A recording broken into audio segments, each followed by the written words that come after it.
Yo, what's good people? So I know I haven't uploaded in a couple of weeks, but I'm back now and I thought what better way to return than with the return of Celestial Secrets. In this video, I'm going to be telling you all about 8 different tips, tricks and secrets that all of the top players use in Battlegrounds. So let's jump into it. First secret is going to be against Onslaught here. Now you might be wondering how all of the top players finish fights against Onslaught with 100% health. Surely you should be taking some damage from neuroshocks, right? Well, you all know that blocking Onslaught's SB1 is bad, right? Because he will apply a ton of neuroshocks to you and he will apply a ton of magnetism debuffs to you. But if you only block one hit of his special one, you'll only get one of those magnetism debuffs, and all that does is reduce your ability accuracy by 2%. Now, this can make your abilities fail, but it's only a 2% chance, so most of the time it will not happen. And the trade-off is getting free willpower healing. This is how the top players finish fights against Onslaught with 100% health. You want to block one of the hits of Onslaught's SB1. Either the first hit or the fourth hit is the best hit to block, because the other hits are 2 hits and you don't really want to get 2 magnetisms applied to you, because then that's just more chance for your abilities to fail. So secret number 2 is for when you're fighting Arcade here. Now, you might assume when fighting Arcade you cannot bait his special one unless you are using a poison immune champion, but there is a way around this. Now, the second hit of Arcade's special one will place a trap, and this trap applies lots of poisons to you.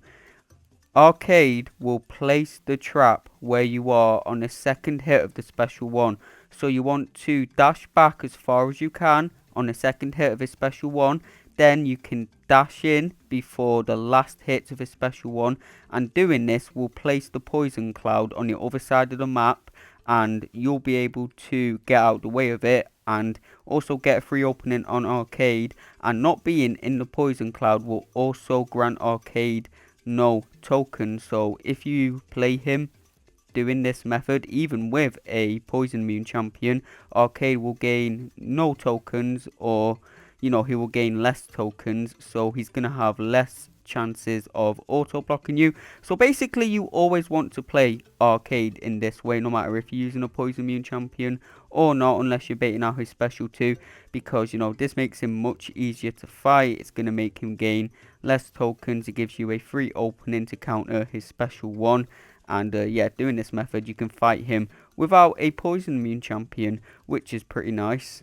One last look at it in slow motion. So there's the first hit, you take that opportunity to dash back to the other side of the screen, dex the second hit, then you can dash in and either block the last beam hits or you can dex it. It's pretty easy to dex though, so just practice that, get the timing right, and doing this makes Arcade so much easier to fight. Now for secret number 3, we have a juicy one. I think a lot of you are going to appreciate this. Now, we all know how it feels to fight Whole Chantress and she misses you 3 times in a row. I know personally that makes me want to crash out. Now you might think there's no way around this other than using a miss counter, but there is one way around it. Your striker cannot miss, so if you have your striker available, definitely use this to punish Enchantress' heavy attack to get rid of her spell. This is a easy and risk-free way of getting rid of one of her spells. Again, the striker cannot miss. You can also use this against champions like Moore when they have the Falter up.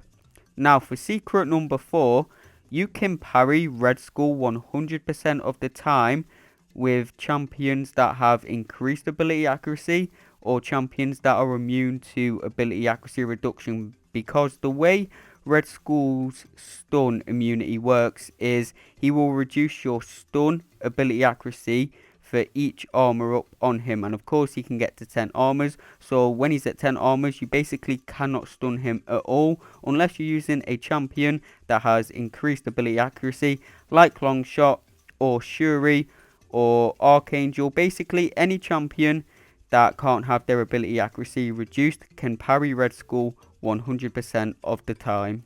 Secret number 5 is a strange one because it's one you all probably know, but with a twist on it. Now, If you fought Nightcrawler recently, you know the old method to switch Nightcrawler stances, that just doesn't work anymore. But that same method that used to be used to switch Nightcrawler stances can be used on Photon now to force her into pure light form. Basically, what you want to do is you want to dash off, and when Photon dashes off and hold block, you want to whiff a light attack, and most of the time, you can see it failed there, but most of the time this will make her hold block and force her into blue light form. You want to do this when Photon is at 0 power, and then you just want to wait out the pure light form. Of course, you can also knock her down to activate the pure light form. This is just a way to do it without taking unnecessary block damage. Or if she's already close to a special, you can't knock her down because it will push her over a bar of power. Yeah, this is just another way to push her into pure light form. Now for secret number 6, when you're fighting Penny Parker, it doesn't matter how many Spider Sense charges she has, she will not auto block you when you counter her special one. So you can counter her special one with a heavy attack. It doesn't matter how many charges she has, she will never auto block you. You can also counter her special one with a single basic attack, but if you hit her twice, then she will auto block you. So make sure you only hit her once, or you do a heavy attack. This is mainly useful for Crossbones, so you can keep his Furies paused the entire match, or any other champion you need to keep stuff paused with, like Photon. But if the champion you are using has a 2-hit or more hit heavy attack, then Penny will auto block you on the second hit of your heavy attack.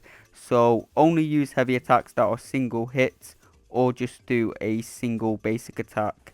For the 7th secret, you can actually cancel or even reverse Nick Fury's second life with Titania if you time it right. Keep in mind, the Nick Fury I am fighting here has the same amount of health as a 7-star rank 3 Nick Fury. That doesn't even exist in game yet.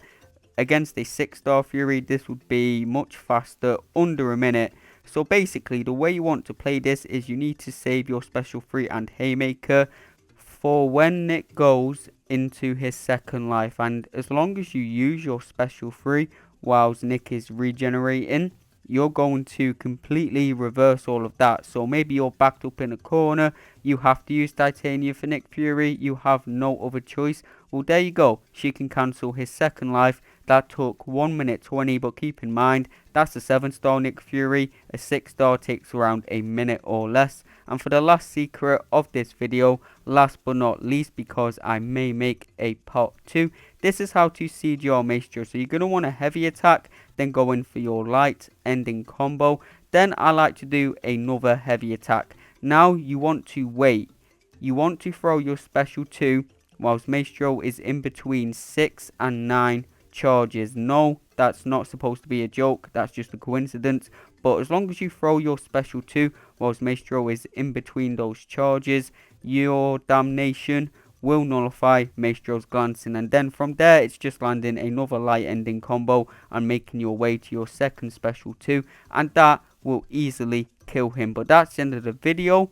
If you want a part 2 to this, let's get to 420 likes, I'll say. Hey, I know 420 is a big number, but it's also the perfect number, and I believe in us, boys, we can do it. But yeah, subscribe if you aren't already. Hope you enjoyed the video. See you all in the next one. I'll definitely get back to doing daily uploads, or close to daily uploads.